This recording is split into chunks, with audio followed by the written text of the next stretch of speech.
प्यारे बच्चों, सबसे पहले तो देवनारायण भगवान को मैं नमन करता हूँ। ठीक है, विराज महाराज की, ठीक है। और इससे पहले आपके आने के पहले सारे लोग आगे के ट्रैक से कोई नहीं बचा, सबको लिया है, सब जिम्मेदारी से लिया है। देखो, जो सबसे बड़ी जो बात थी और जो कर्नल साहब जो देके गए हैं अपने समाज को, वो इतनी बड़ी चीज देके गए हैं। मैं कहता हूं ना, पहले कभी कोई देके गया और शायद आगे भी कोई नहीं देके जा पाएगा।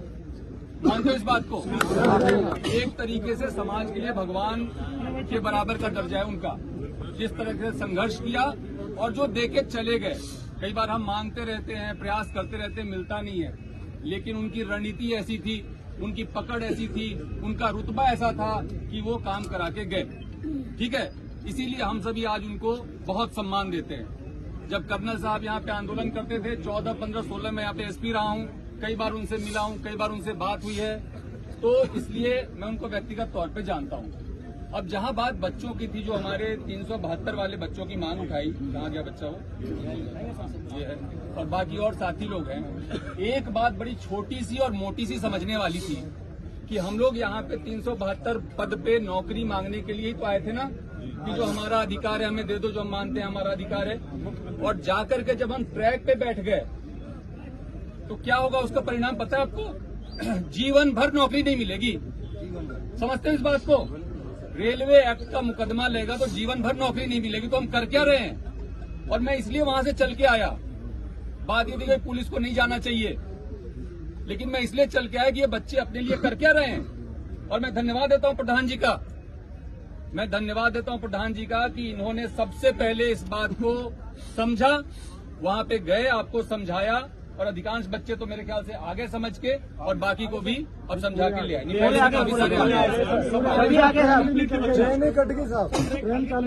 बहुत बढ़िया। तो आप लोग इस बात को समझो कि एक तो प्रशासन, सरकार और समाज अलग अलग नहीं है। ठीक है, जो कोई हमारी मांगे होती है, जैसे कह रहे हैं हम 7 साल या 17 साल से आप मांग कर रहे हो, 7 साल से मांग कर रहे हो, पूरी नहीं हो रही है, तो उसमें क्या दिक्कत है? आपका पॉइंट ऑफ व्यू क्या है, सामने वाले का पॉइंट ऑफ व्यू क्या है? इसको क्लियर करने के लिए आज जो एक घोषणा हुई, जो मैंने सुना कि एक मंत्रिमंडलीय कमेटी का गठन हुआ है, जो कि स्थायी कमेटी है, वो एक बार के लिए नहीं बना है। वो हर 3 महीने पे मीटिंग करेगी और पहली मीटिंग इसी मंथ होगी, इसी जून माह में होगी। तो वहां तो आपकी बात सबसे पहले रखी जाएगी ना। तो इतना ज्यादा उद्वेलित होने वाली बात थी नहीं। और फिर भी अगर आपके दिल को चोट पहुंचा, मैं समझ सकता हूं। हम लोग सभी रोजगार के लिए बहुत, हमने भी संघर्ष किया है।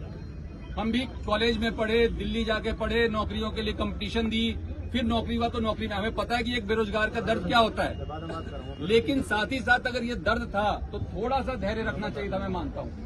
और मैं कोई आपसे दूर नहीं हूं, प्रशासन आपसे दूर नहीं है, कलेक्टर साहब, एसपी साहब आपसे दूर नहीं है, और न सरकार आपसे दूर है। मैं आपको कहना चाहूंगा, आपकी जो महापंचायत थी उसमें आपका बिंदु था।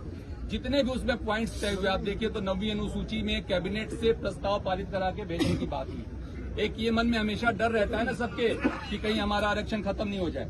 ठीक है, तो वो 9वीं अनुसूची में डालने के लिए कैबिनेट से प्रस्ताव पारित करने की बात पे लेकर के सरकार ने अपनी सहमति व्यक्त की है, जो कि पहली बार हुआ।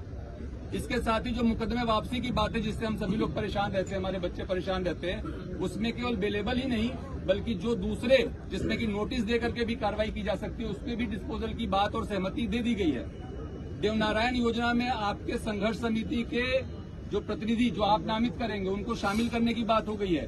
कैबिनेट सब कमेटी में जो मीटिंग होगी उसमें आपके प्रतिनिधि जो नामित होंगे उनको शामिल करने की बात हो गई है।